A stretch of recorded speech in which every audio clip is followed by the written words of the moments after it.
et Magog. Nous ne voulons pas lui prendre du temps.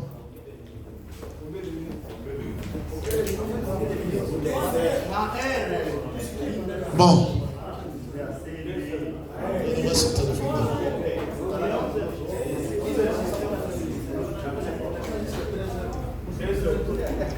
Vous avez dit 2 heures. Bon.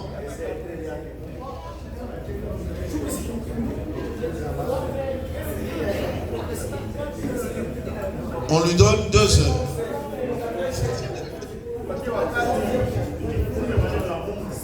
Que Dieu vous bénisse. J'ai besoin de 3 heures. J'ai besoin de 3 heures. J'ai besoin de 3 heures.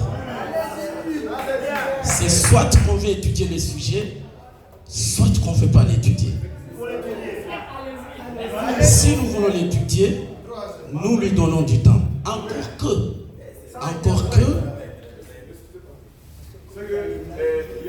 nous restons à 23 heures pour arriver à 14 heures. C'est-à-dire on repartit comme ça. Vous pouvez expliquer pendant les 2 heures. Et puis les 1 heure là-bas, on va prendre, le modérateur montera pour prendre les questions qui ont été posées. Et puis vous s'enchérissez encore dans les 1 heure. Dans les 30 minutes, c'est 2 heures. Voilà, en principe, la question de l'Armageddon telle que les organisateurs me l'ont présentée, de Gog et Magog, a compris ou comprend de l'enlèvement à Gog et lui-même. C'est ce qu'ils m'ont dit. Tu vois? Alors, si c'est là, vous connaissez les thèmes qui sont dans l'entretemps. Alors, pour moi, la question ne devait pas être de quelques heures. Elle devait être du jour. Alors, on l'approfondit, on l'analyse, on le comprend.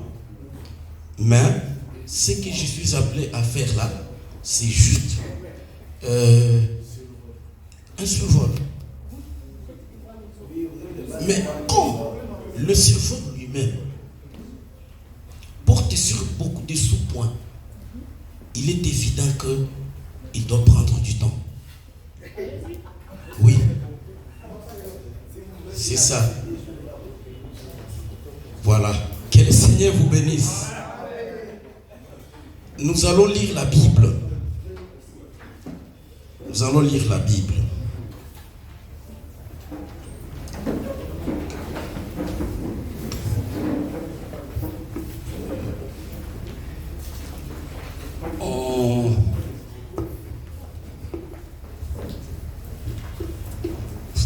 J'aurais besoin de beaucoup d'eau.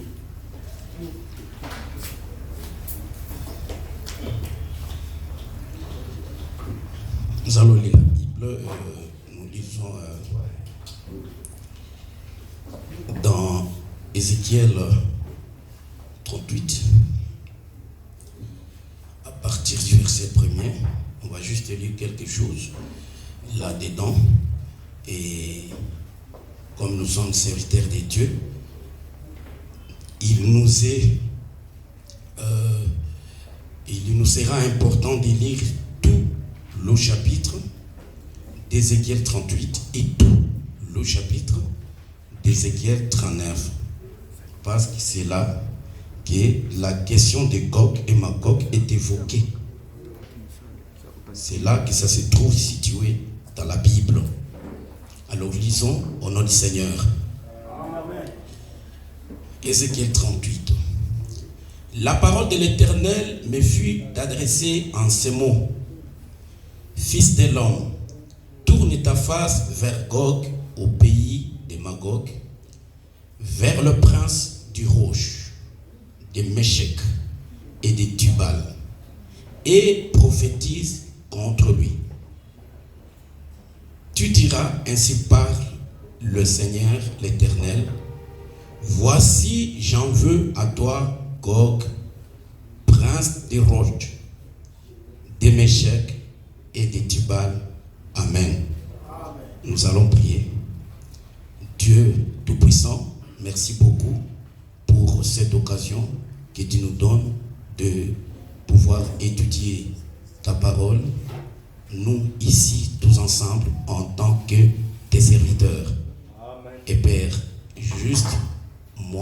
l'un d'entre eux ait été désigné pour présenter le sujet qui nous permettra de pouvoir mener cette étude.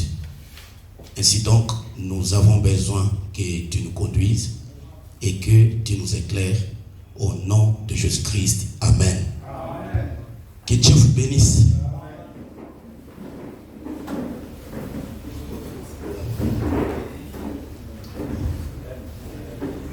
Voilà. J'ai choisi de vous présenter le sujet de cette manière. D'abord, je veux vous en présenter le plan ou les éléments constitutifs. Et ensuite, je lirai le prophète pour chacun de ces éléments-là. D'abord, les préludes ou les avant-guerres. Les avant-guerres. Dans les avant-guerres, nous avons trois grandes choses ou trois grands événements. Ces événements sont l'enlèvement de l'Église,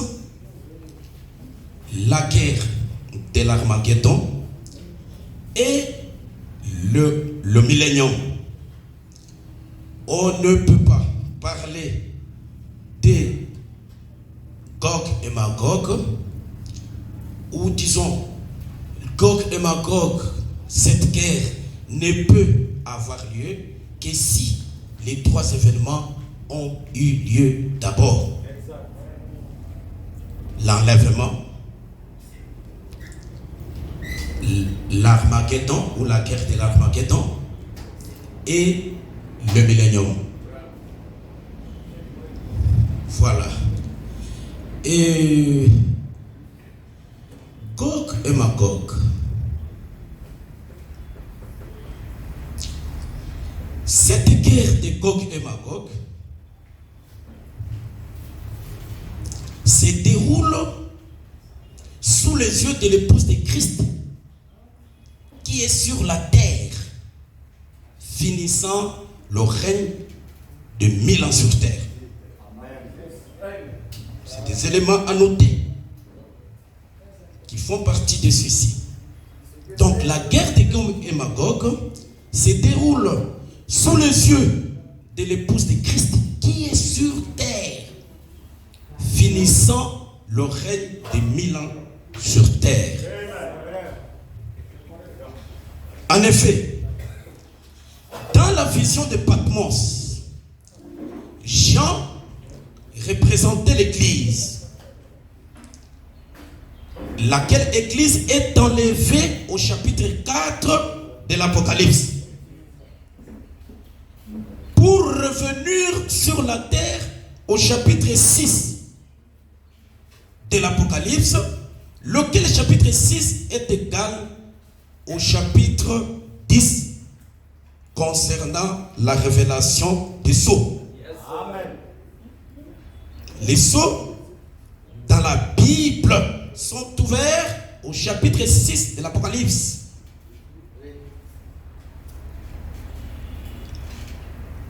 Et sont révélés au chapitre 10 du même livre de l'Apocalypse. Amen. Et que donc, l'épouse est enlevée au chapitre 4 de l'Apocalypse. Le chapitre 5 est une préparation à la révélation des sceaux. Et au chapitre 6, l'épouse retourne sur la terre. Chapitre 6 qui est égal au chapitre 10. L'épouse retourne sur la terre. Et quand elle est sur la terre, alors elle peut voir d'autres choses. L'Armageddon, Gog et Magog.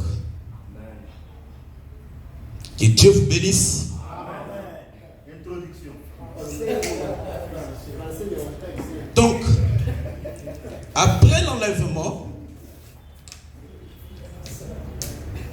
de l'église épouse dans Apocalypse chapitre 4, Christ et son épouse retournent sur la terre dans Apocalypse 19. À partir du verset 11. Cet Apocalypse 19 est égal à l'Apocalypse 10. En vue du rétablissement du royaume, le royaume est évoqué au chapitre 7 de Daniel, verset 13 à 14. Et Daniel 2, 31 à 45. Et pour réussir donc le rétablissement de ce royaume-là, quand Christ descend au chapitre 10 de l'Apocalypse, qui est égal au chapitre 6, qui est égal au chapitre 19 de l'Apocalypse, pour pouvoir régner, il procède préalablement par une guerre. Cette guerre-là est évoquée au chapitre 19 de l'Apocalypse et elle s'appelle l'Armageddon. Amen. L'Armageddon est la guerre, ou plutôt est une guerre spirituelle. Amen.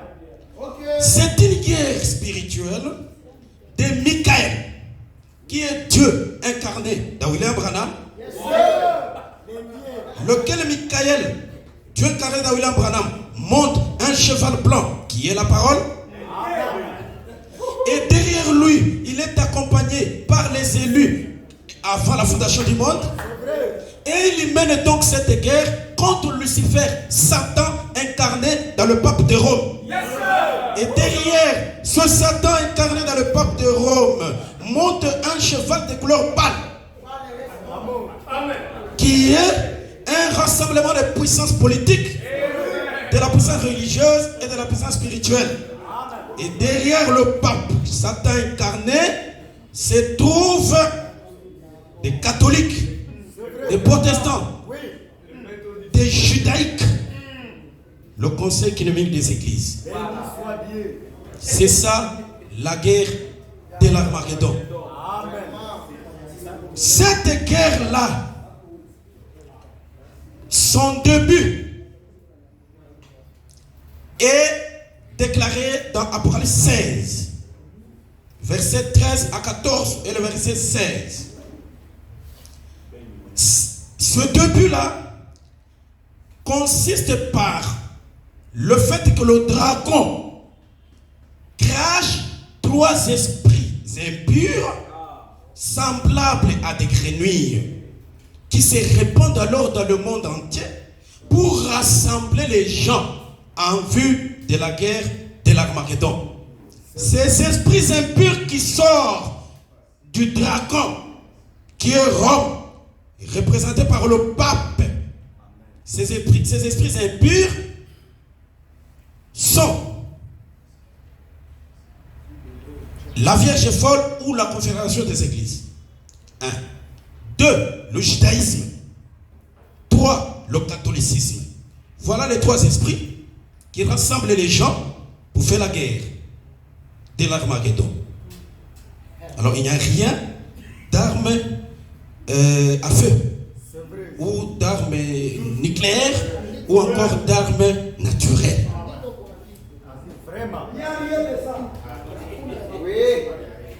Alors, les gens sont ainsi rassemblés, les gens de Satan, et on les rassemble des 4 coins de la terre. Par contre, Christ, lui, a rassemblé les siens aux 4 coins du ciel. Amen. Et pendant le déroulement du combat, Christ doit tuer son ennemi afin de régner. Il doit les tuer selon 2 Thessaloniciens, chapitre 2, verset 1er à 12. Il est écrit qu'il y a un adversaire qui s'élève au-dessous de tout ce qu'on appelle Dieu et qui entre dans le temple et qui s'autoproclame lui-même Dieu.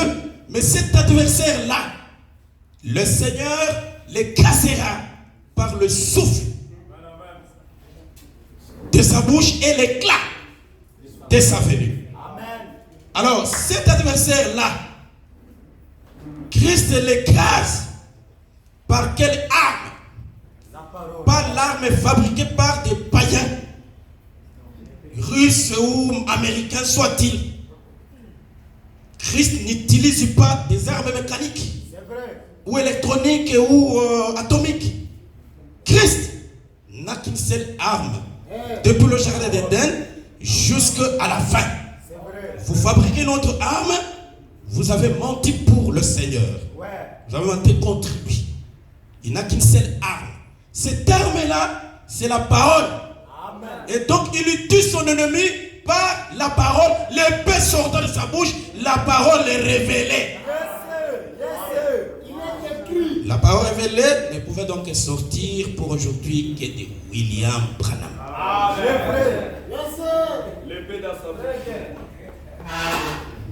Quand l'ennemi du Christ est tué, qu'est-ce qui se passe? Le règne est installé. Le règne est installé. J'ai évoqué les Écritures qui installent le règne. Daniel 7, Daniel 2. Daniel 7 parle d'un ancien jour qui vient et qui reçoit un règne éternel. Daniel 2 parle d'une pierre qui descend de la montagne sans le secours d'aucune main et qui écrase tout et qui s'installe partout dans le monde et qui devient en fait un royaume. Et il est évident aujourd'hui que tous les prédicateurs parlent au moins d'une pierre défaite qui serait dans les cœurs de leurs croyants. Amen. C'est le royaume éternel. Alors, ensuite donc, il installe ce royaume-là. Qu'est-ce que ce royaume-là que nous appelons le millénium? En bref, c'est Dieu dans un corps de chair. Le millénium, c'est Dieu dans la chair humaine. Point. C'est ça le royaume. C'est ça le royaume. Et ce royaume-là, Dieu dans la chair humaine, ce royaume-là, c'est la seconde venue de Jésus-Christ qui l'introduit. Pas des royaumes sans seconde venue. Pas Dieu qui retourne dans la chair humaine comme il était autrefois dans la chair humaine en Éden sans d'abord la seconde venue. Le millénium n'est pas donc la nouvelle terre. Ce n'est pas la nouvelle terre. Parce que il y a le péché dans le millénium. Et le péché qui est dans le millénium, c'est exactement le corps. Ce corps ici, c'est le péché. Il est dans le millénium. Dieu vient être dans ce corps et c'est le péché. Et dans le millénium, il y a le péché. Il y a ce corps.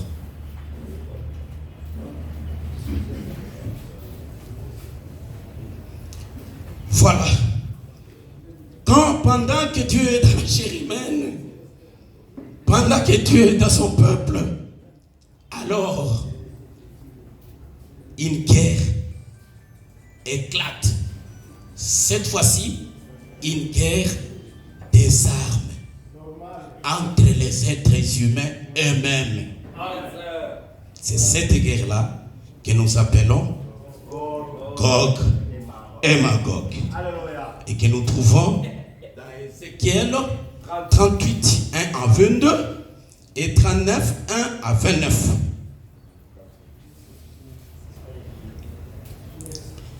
Ok, que Dieu vous bénisse. Il me signalait que je dois rester cloué ici, mais ce n'est pas évident. C'est pas évident. Il faut avoir une caméra qui tourne, pas un truc qui est fixé. Voilà.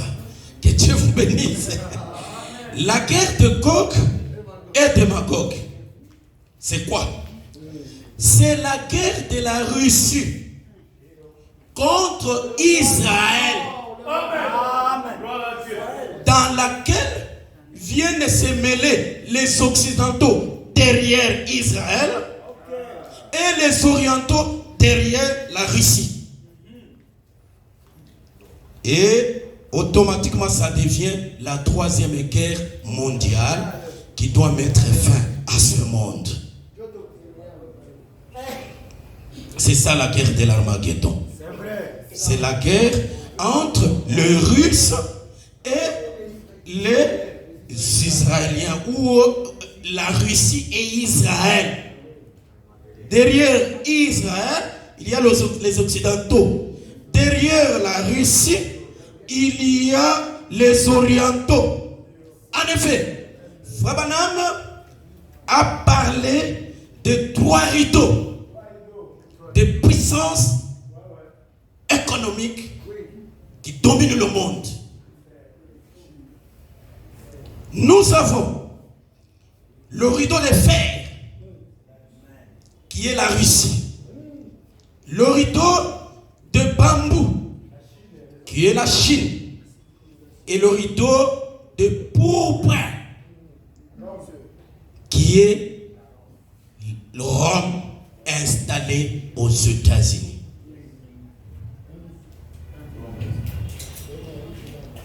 Et cette puissance-là, il faut madame dire, c'est ce troisième rideau qu'il faut surveiller, parce que lui, il doit conquérir le monde.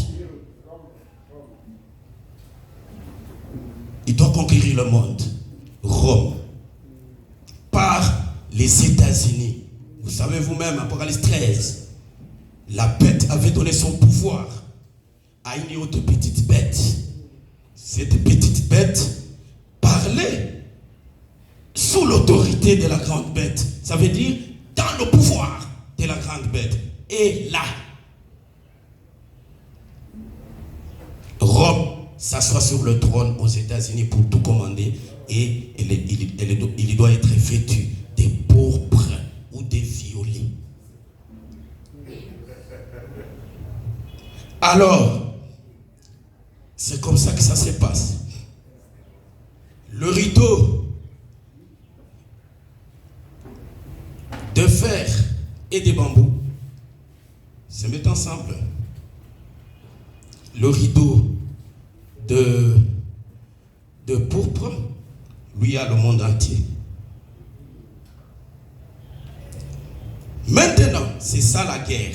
La guerre de Gog et Magog, c'est la guerre entre la Russie et Israël. Derrière la Russie, les Orientaux, derrière Israël, les Occidentaux. Et c'est une guerre atomique, une guerre physique, des armes à feu, des armes atomiques, les armes à hydrogène. Maintenant, cette guerre-là se mène donc en Palestine, c'est le lieu. C'est en Palestine. Mais ça éclate en Turquie, pas en Ukraine. C'est en Turquie. Bien placé. Que la guerre de Gog et Magog éclate pour aller se dérouler en Palestine. En fait, la Turquie, c'est la route.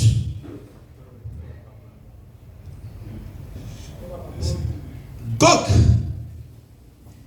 et Magog, c'est quoi? Ce n'est pas le nom de la guerre. Nous disons la guerre de Gog, c'est-à-dire Gog, lui, c'est quelqu'un qui fait la guerre. Sa guerre là, c'est de cette guerre là dont nous parlons. Alors Gog, c'est la Russie. Gog et Magog, c'est la Russie. Et donc, Gog et Magog mettra le feu sur ce monde selon la promesse biblique de 2 Pierre chapitre 3 de 1 à 14. Et dans la foulée, elle lancera la bombe atomique sur la cité du Vatican et sur les États-Unis d'Amérique pour accomplir Apocalypse 18, 6 à 20. C'est comme ça. Gog et Magog, c'est la Russie qui met le feu sur toute la terre. Selon 2 Pierre, chapitre 3, 1 à 14. Et comment Gog met ce feu-là? Gog lance une bombe pour détruire le Vatican et pour détruire les États-Unis. Et ainsi de suite. Parce que ça doit détruire le siège de la puissance de Satan. La Russie, Gog, c'est l'arme entre les mains de Dieu. Alors par conséquent, toute chair sera détruite par cette bombe. Amen. Y compris la chair des saints, les membres de l'épouse de Christ que nous sommes. Amen. Toute chair doit être détruite par cette bombe-là. Amen. C'est la 3e guerre mondiale. Pour finir ce monde et accoucher donc de la nouvelle terre. Amen. Un nouveau monde. Voilà.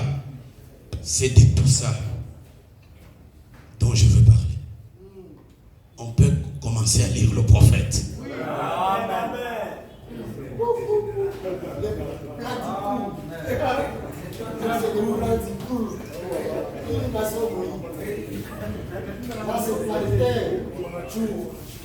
Alors, donc, lisons le prophète.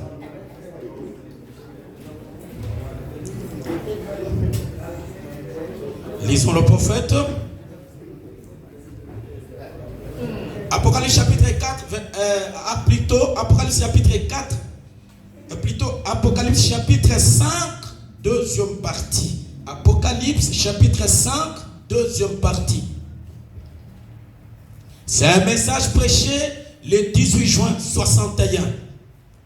Je me sers de la traduction Shekinah.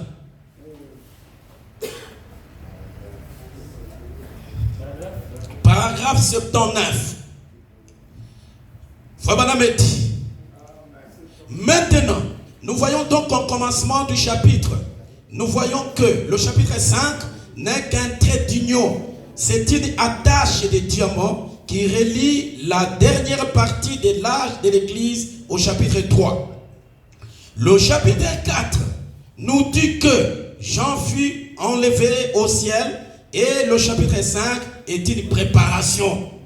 On a étudié les 7 âges de l'Église. Ensuite, Jean est enlevé au chapitre 4. Et le chapitre 5 prépare la scène pour l'ouverture des sceaux. Juste comme il l'a fait au chapitre 1er de l'Apocalypse en préparant la voie aux 7 âges de l'Église. Il se tient là au milieu des 7 chandeliers d'or ayant l'aspect d'une pierre de diable et de sardoine préparant la voie aux 7 âges de l'Église. Dans le message, les instructions de Gabriel à Daniel, prêché le 30 juillet 61 matin. Les instructions de Gabriel à Daniel, paragraphe 41. Maintenant, au chapitre 4, 41. Paragraphe 41. Maintenant, au chapitre 4, Jean a été ravi aussitôt après l'Église. Jean, quand il est monté, il a vu l'âge de l'Église tout entier. J'aimerais m'arrêter ici juste un instant pour dire ceci que bien des gens qui attendent quelque chose de vraiment prodigieux, puissant et merveilleux dans l'âge des nations se trompent assurément. L'âge de l'Église et tout ce qui se passera pendant le règne des nations se trouve dans Apocalypse de 1 à 3 inclus. Après ça, l'Église est enlevée a été pris en haut. Et le reste jusqu'au chapitre 19, c'est ce qui arrive à la race juive après que l'Église est montée. C'est le temps de la grande tribulation. Plus rien n'arrive parmi les gentils. Seulement les massacres et tout ça, comme nous le verrons quand nous y arriverons. Paragraphe 31. J'aimerais que nous puissions bien noter ceci. C'est ce qui explique ce que j'ai déclaré, que l'Église retourne au chapitre 6 et commence à tout vivre ici. Paragraphe 31, dans les instructions de Gabriel à Daniel. Voilà maintenant des mois que nous étudions le livre de l'Apocalypse, la révélation de Jésus-Christ. Nous avons examiné les arts de l'Église, les 3 premiers chapitres de l'Apocalypse. C'était les âges de l'Église. Ensuite, Jean a été ravi dans les chapitres 4 et 5. Il lui a été montré des choses qui devraient arriver dans la suite. Et au chapitre 6, il redescend sur terre pour voir arriver des choses qui se produiront du chapitre 6, verset 1er, au chapitre 19, verset 21. C'est là qu'il y a les sauts, les fléaux, les malheurs, les sauterelles, la femme dans le soleil et le dragon rouge qui est précipité, les 144 000 qui sont scellés et toutes ces choses. Amen. Donc l'Église, l'Église, elle, quand elle est montée au chapitre 4, au chapitre 6, il y redescend sur terre pour voir arriver des choses qui se produiront du chapitre 6, verset 1er au chapitre 19, verset 21. C'est là qu'il y a les sauts. C'est là qu'il y a les fléaux. C'est là qu'il y a les malheurs, les sauterelles, la femme dans le soleil et le dragon rouge qui est précipité, les 144 000 qui sont scellés et toutes ces choses. Que Dieu vous bénisse. Voilà. C'est comme ça donc que ça se passe. L'Église est partie au chapitre 4. Pour connaître la révélation des eaux, l'Église est redescendue sur terre. Et quand elle redescend, maintenant elle commence à voir toutes les choses qui se passent. Depuis le chapitre 6, 1 jusqu'au chapitre 19, 21. Toutes ces choses-là sont en train de se passer sous les yeux de l'Église qui est déjà retournée de l'enlèvement. Et qui est là observant. Oui, c'est ça qu'on a dit. C'est ce qu'il a dit. Frère Branham l'a dit. C'est ce qu'il a dit. Je peux relire cela. Parce que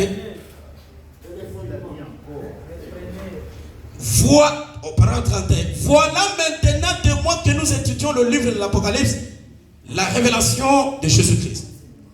Nous avons examiné les âges de l'Église. Les 3 premiers chapitres de l'Apocalypse, c'était les âges de l'Église. Ensuite, Jean a été ravi dans les chapitres 4 et 5. Il lui a été montré des choses qui devaient arriver dans la suite. Et au chapitre 6, il y redescend sur terre pour voir arriver des choses qui se produiront du chapitre 6, verset 1er au chapitre 19, verset 21. C'est là qu'il y a les sauts, les fléaux, les malheurs, les sauterelles, la femme dans le soleil et le dragon rouge qui est précipité, les 144 000 qui sont scellés et toutes ces choses. Voilà. Comme l'Église est descendue, la guerre de l'Armageddon. comme nous l'avons lu, comme nous l'avons dit plutôt, cette guerre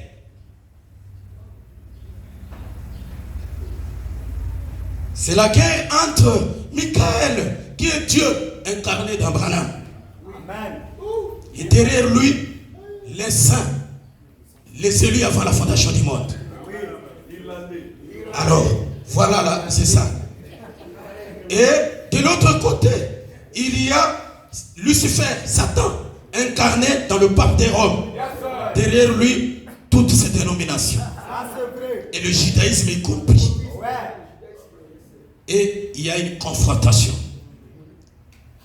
Et gloire à Jésus-Christ, parce qu'il a détruit son ennemi. L'épée du roi est sortie de la bouche de William Branham et a détruit l'ennemi. Branham dit que cette Jézabel-là, comme à l'époque d'Élie, sa chair a été jetée en pâture aux oiseaux sauvages. Amen. C'était Jézabel spirituelle. La grande prostituée. Elle a été rongée par tous ces oiseaux sauvages qui sont venus la manger. Et la Bible a dit, frère, elle est un repère d'oiseaux impurs et odieux. Voilà. Lisons les soins du temps de la fin. Les soins du temps de la fin, pour voir ces esprits qui les rassemblent. Nous lisons le soin du temps de la fin, prêché le 25 juillet 65 matin. On commence par le paragraphe 238 et on va descendre. Il est dit ceci. Apocalypse 16, 13 à 14. Entre la 6e et la 7e trompette, 3 esprits impurs semblables à des grenouilles, avez-vous remarqué ça? Sont sortis de la bouche de quelqu'un. Maintenant, remarquez rapidement. Êtes-vous prêts? Dites Amen. L'assemblée dit Amen. Une trinité d'esprit. Paragraphe 239. Maintenant, frères dénominationnels, restez tranquilles un instant. Ne vous levez pas pour sortir de la salle. Vous qui êtes reliés à nous par radio, par téléphone là-bas, n'arrêtez pas vos magnétophones. Restez tranquille un instant et écoutez. Si vous êtes né de Dieu, vous le ferez. Paragraphe 240. Une trinité de grenouilles. Une grenouille est un animal qui regarde toujours en arrière. Elle ne regarde point où elle va. Elle regarde là d'où elle vient. Vous voyez, n'est-ce pas, où la doctrine trinitaire a-t-elle pris naissance? Souvenez-vous, 3 esprits impurs, esprits distincts. Est-ce que vous saisissez? L'assemblée dit Amen. Parole 241. Remarquez, il regarde en arrière, au concile de Nicée, là où la doctrine de la Trinité a pris naissance par la Bible. A pris naissance, pas dans la Bible. Pas dans la Bible. Cette chose-là n'existe pas. Il regarde en arrière, au concile de Nicée, à Rome, là où la Trinité a pris naissance. Remarquez d'où ils viennent. Remarquez. Et la Trinité de grenouilles est sortie d'une ancienne Trinité, qui est leur mère. Elle a donné naissance à une nouvelle Trinité. D'où est-elle sortie? Une Trinité une Trinité. Le dragon, vous voyez, la bête et le faux prophète. Une Trinité nouvelle. Quand ces grenouilles sont-elles sorties? Quand ça? Remarquez, elles étaient tout le temps là. Mais ce n'est qu'entre la 6e et la 7e coupe que ça a été manifesté. Juste avant que les sceaux soient ouverts pour le révéler. Toutes ces choses de Trinité, ces faux baptêmes et tout, devaient être manifestés. Que Dieu nous aide à voir la vérité. Parole 242. Et ne pensez pas que c'est quelqu'un qui cherche à dire quelque chose. Je sens cet esprit hostile à cela. Voyez-vous, je ne parle pas de moi-même, frère. Je parle de l'ange du Seigneur qui est dans le camp. C'est tout à fait vrai. Dans la prédication Ta famille, du 8 août 61, nous sommes au paragraphe 73. On parle des esprits qui rassemblent les gens pour faire la guerre d'Armageddon. Paragraphe 73. Dans le message Ta famille, Fabana me dit ceci. Il dit, bon, frère Jim lit la question suivante, portant sur les 3 esprits impurs qui sont sortis de l'Apocalypse, qui sont sortis de la bouche du faux prophète, du dragon, et ainsi de suite. Eh bien, nous allons aborder cela maintenant dans notre étude. Voyez-vous, les 3 esprits impurs sont les 3 ismes. Permettez-moi de présenter cela sous forme de type pour vous maintenant. Et vous verrez où cela a commencé, où cela a débuté. Voyez-vous, il y a le communisme, le fascisme, le nazisme. C'était des esprits. On va y revenir quand on va parler de Gog et Magog. Le communisme est un esprit. Cela vient sur vous. Voyez-vous, c'est un esprit. Et cela sera quelque chose comme ça. Seulement, ce n'est pas vraiment cela. Mais ce sera 3 esprits exactement comme cela, dont ils étaient en quelque sorte les précurseurs. Mais, bien sûr, vous savez, c'est dans le catholicisme. Voyez-vous? Mais je voudrais comprendre certaines choses là-dessus, juste avant de le dire. Voyez-vous? Pour être sûr que je sais que c'est que... Paragraphe 74. Mais, il s'agit des 3 esprits, juste comme le communisme, le fascisme, etc. Et nous avons montré cela il y a des années, vous savez. Rappelez-vous, je vous l'ai dit. J'ai dit que ce serait quelque chose qui arriverait. Tout se retrouverait dans le communisme. Et c'est là que ça finit. Ce sera la même chose à ce moment-là. Voyez-vous, ce sera 3 esprits impurs qui sortiront. Réellement, je crois en toute sincérité, vraiment, à l'instant, juste pour en donner en quelque sorte un aperçu. Si vous n'y voyez pas d'inconvénient, si j'ajoute un peu plus à cela, quand je vais vous mettre à expliquer cela, eh bien, vous direz, vous n'avez pas entièrement expliqué cela là-bas ce soir-là. Vous voyez, si je fais cela, voici ce que je pense que ce serait. Bien-aimés frères, c'est important de comprendre ça, parce que c'est ce qui montre que l'Armageddon est une guerre spirituelle. Parce que ce sont ces esprits ici qui rassemblent les combattants, les guerriers du côté du pape ou du côté de Lucifer. Alors, ces esprits rassemblent qui? Il dit, voici ce que je pense que ce serait. Je crois que c'est un esprit. La Vierge endormie. Ils ont un dépôt de munitions. Et alors, comment l'Armageddon serait avec les églises, la Vierge endormie? Ce serait une guerre d'armée comme ça. La Vierge endormie n'a pas de munitions. Voilà. Ça n'a ni munitions, ni armes. Les 3 esprits les rassemblent pour faire la guerre de l'Armageddon. Écoutez, voici ce que je pense que ce serait. Je crois que c'est un esprit. La Vierge endormie, la confédération des églises. C'est ça. Le judaïsme, en rapport avec le rejet de Christ, les juifs qui ont rejeté la chose, et le catholicisme. Voilà.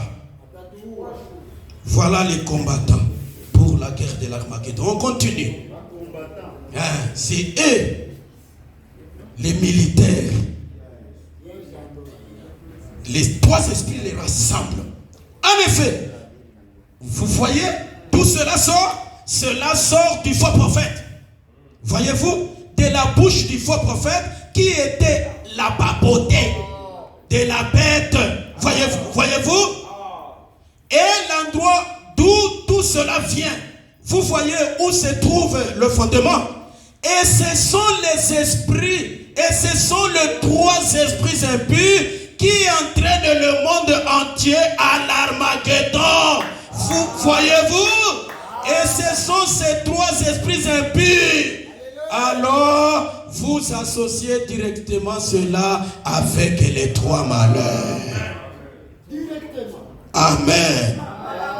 Voilà. C'est comme ça, trois esprits impurs qui rassemblent le judaïsme, le catholicisme et la Vierge endormie, le conseil économique des églises. Et ça les rassemble comme ça pour la guerre de l'Armageddon. Amen.